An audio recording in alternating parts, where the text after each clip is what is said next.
Thanks for tuning in to the Dogwood Media Solutions podcast. I'm your host, Lauren Cumby, and today we'll be talking with our creative director, Kristen Wallace, about the power of graphic design and your business.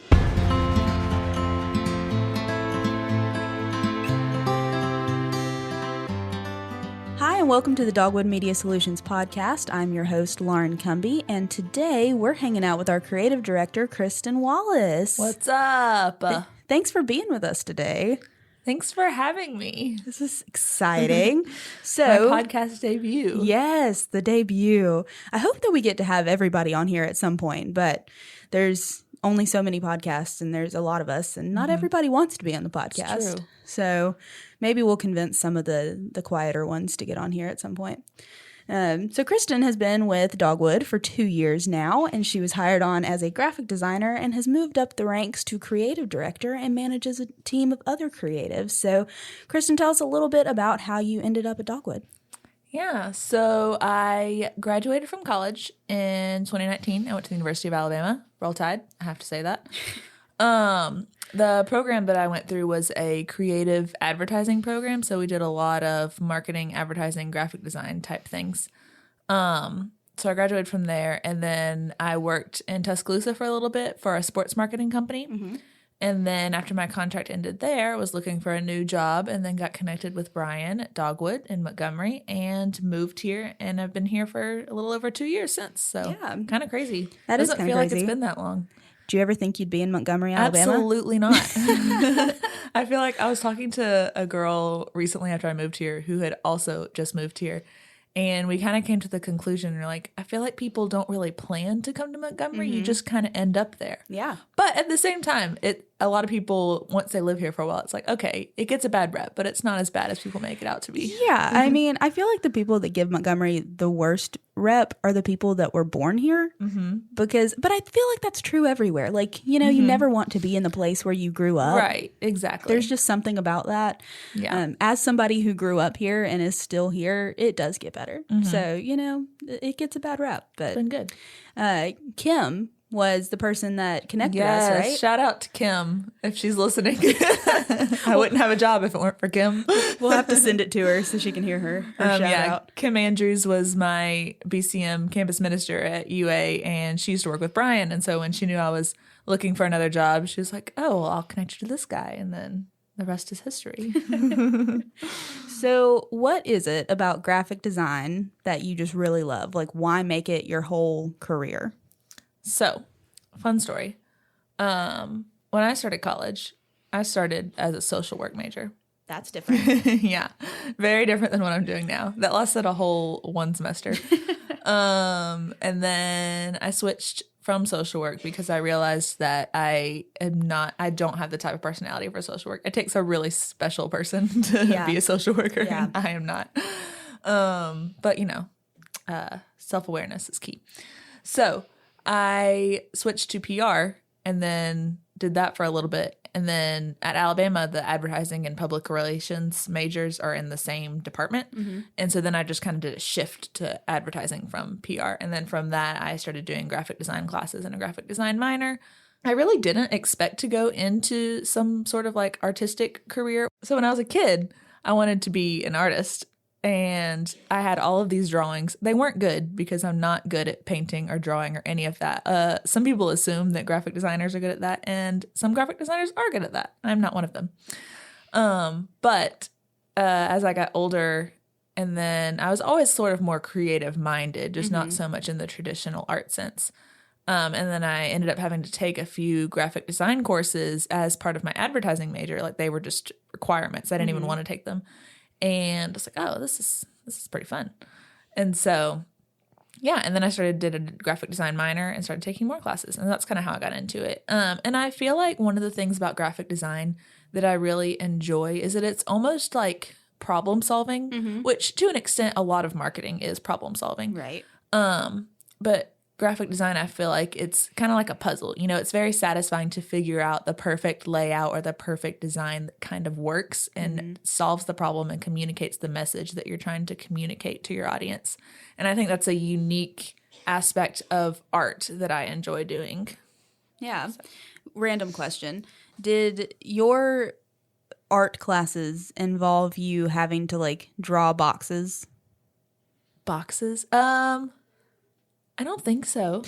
I ask because so Chase, my husband Chase, he was a graphic design major for like a whole semester. I didn't know that. Because he had no idea what he wanted to do with his life, and he was like, "I like to draw." And he took one class, like his intro to whatever class, and they made him draw boxes for like the entire semester.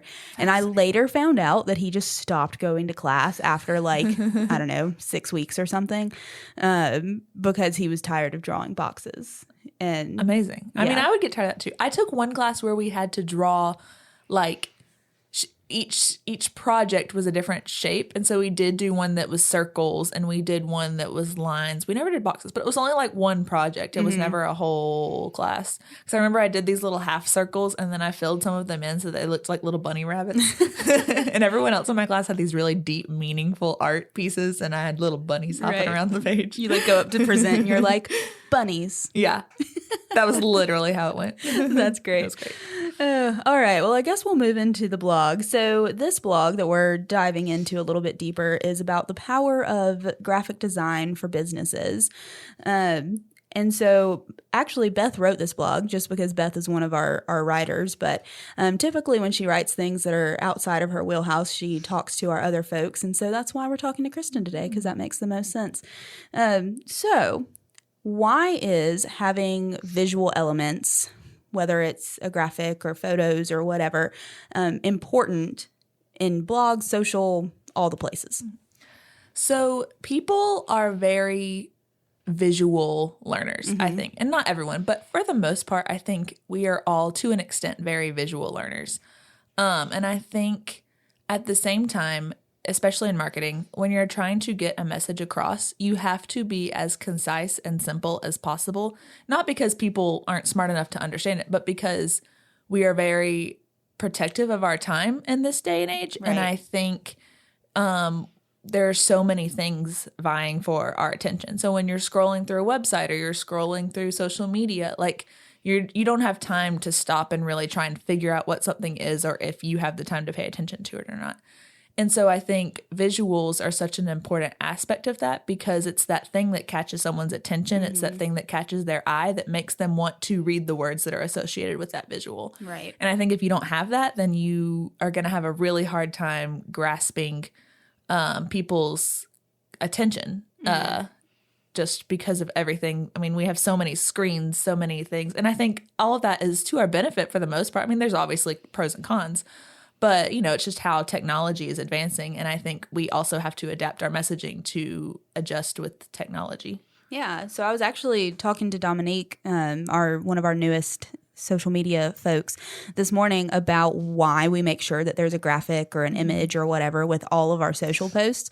Because that was one of the questions she had, was like, do I have to have a graphic for everything? And I told her, you know, it doesn't have to be a graphic in the sense of, designed graphic necessarily. Like, it can be a photo, it can be, a link to something that like pulls a photo in or whatever. But everything needs some sort of visual element, because when you're scrolling through social media or through websites or whatever, you're not going to stop and read the first sentence of everything to find out what it is. It's like you said, it's that image that really grabs your attention.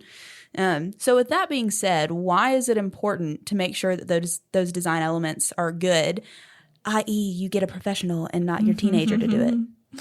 So that's a great question. And it's one of those that you feel like the answer is obvious, but at the same time, people still do it. But I think when you're scrolling through and you're looking at graphics and you're looking at images, you can have an image that looks terrible and it will grab people's attention. Right. It will accomplish part of your goal.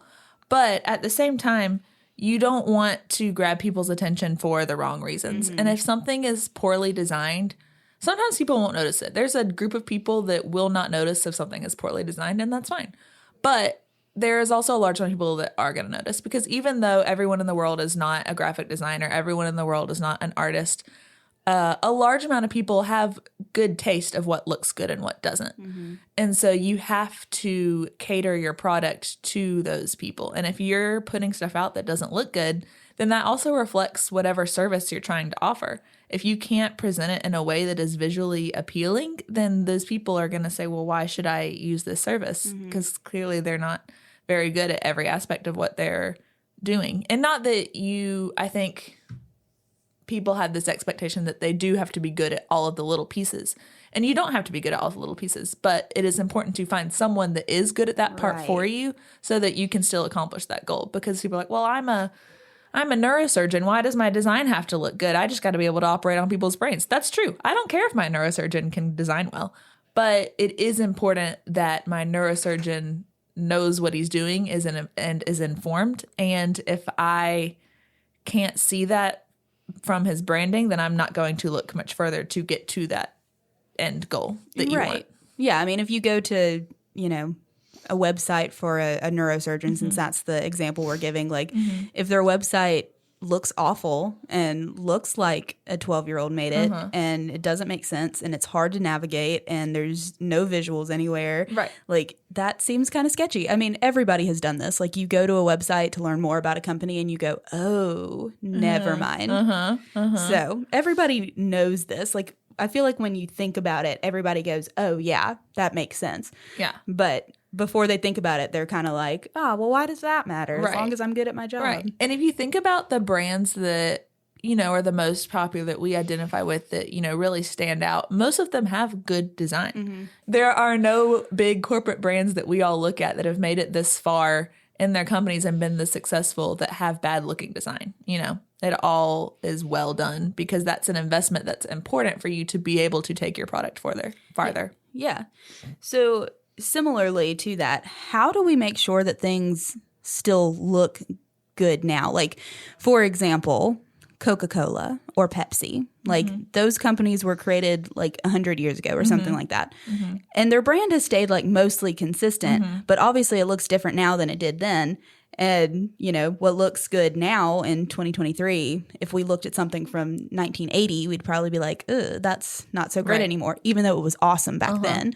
So how do we make sure that things are still good? And how do we know when they're not anymore? Yeah, I think that is a good question. And that is something that a lot of brands struggle with and something that's not really easy to answer all the time. Because, for example, like you said, Coca-Cola, I think they're a very unique brand in that they've been able to make slight adjustments to their logo over time to make it fit the trends of today. So their logo has changed a little bit. You can look up pictures of the old logo versus now, and they have the typeset Coca-Cola scripty kind of font, and like they've adjusted it as the years have gone on. But it has stood the test of time because of that. And some of that comes from them being such a well-known brand that you can kind of get away with it looking a little bit more old style because it's Coca-Cola. Right. And so part of that is just brand awareness and people knowing who you are and you being that good of a brand that you can stick with it. But at the same time, I think when that initial logo is created, it's important to not play too much into trends when you're designing a logo because, like you said, trends go out of style. Right. Graphic design is a lot like fashion. Things come back, things go out of style. We got high-waisted jeans. Some say the low-rise jeans are coming back. No. We rebuke that in the name of the Lord. Amen. But it's the same kind of thing. Fashion is ever evolving, so is design. And so it's important when you're designing a brand to begin with to not be too trendy with what's popular right now, because then your logo will look good for maybe a year or two, but then it'll be out of style. And I think another thing is, so there are a lot of brands that maybe do have outdated logos because when they were designed, they were very fitting for that time. I think it's important for brands to remember that they don't have to be afraid of adjusting their brand if they have come to the realization that it is outdated and the design is just very old and not working anymore, because there are adjustments you can make that will still stay true to your core values, but can also update your brand to make it last longer, to be more meaningful, to have more legs. Right. Because there are a lot of people who probably are going to say, well, my logo was made in the 80s and we didn't think about that then. And so now what do we do? It's okay if you feel like you need to change it a little bit now. But I think it's important if you are a new company or if you are first making your brand to think about the longevity of it and think about, well, what is going to stay true? And we never know exactly what trends are coming and going, but it is important, just as a note, to stay away from the very trendy styles and try and make it more generic. Generic in the sense of like it long lasting. Like Yeah. it's not too niche, Right. too specific. That's a good way to say it.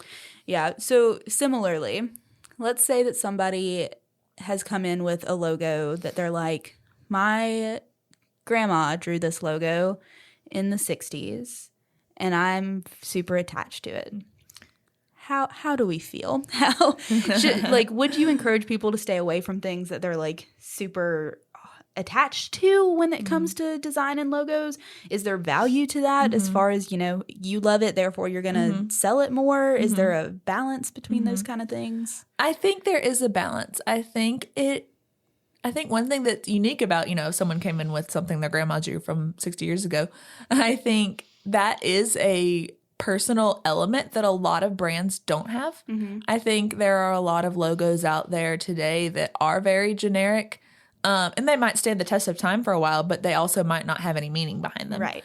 And so I think there's a balance. If you have something that sets your company, your brand apart from the others, and you want to feature that in your logo, I think that adds a lot of value.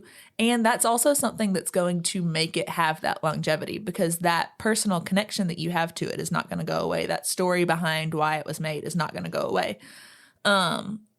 I think there's a balance in that you may not want it to be styled exactly how your grandmother drew it 60 years ago, but there are definitely elements that we could pull from some sort of visual that you have and put that into your logo. For example, I was talking to one of our media strategists, Becca, the other day, and she goes to Del Rey Baptist Church, and she has been using in their social media, we've been using this quick little drawing that she made of the steeple of their church, just to kind of help consolidate their branding. We haven't been using it as a logo, but just as a feature in their social media.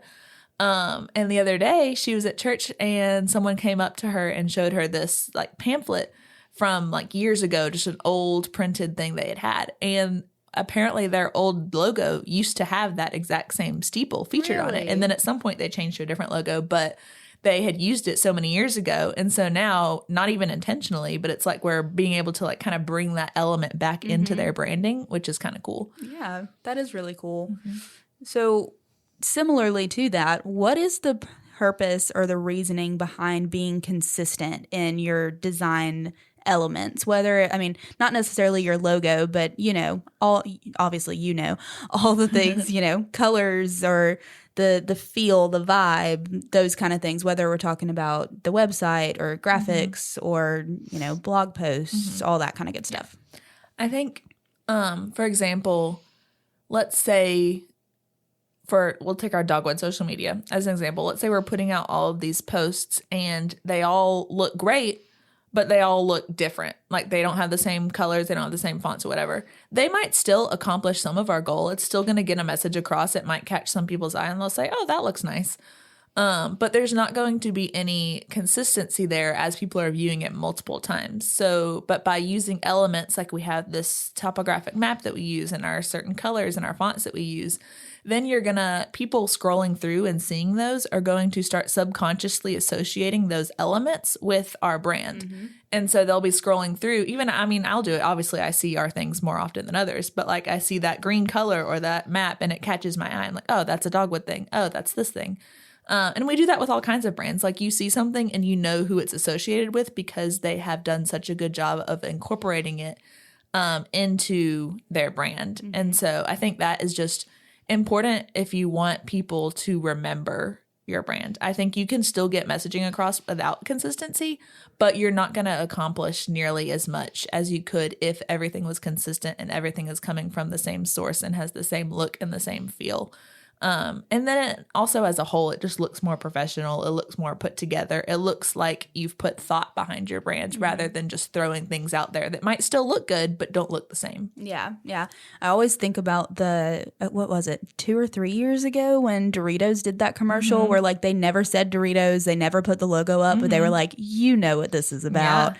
And like, that was just such a cool example of like, you know who this is, even if they don't tell you who it is. And it wasn't even necessarily because of, you know, because like I said, they never put the logo up there. It was just the vibe of what they're, like, you recognize the chip bag and you recognize just like their bravado about things. So I thought that was a very good example of why it's so important to like make sure those things are consistent across the board. Definitely. Yeah. If you have your brand and you can get your brand to a point where you don't even have to put your name on things, but people still know who it is, then you've done your job. Right.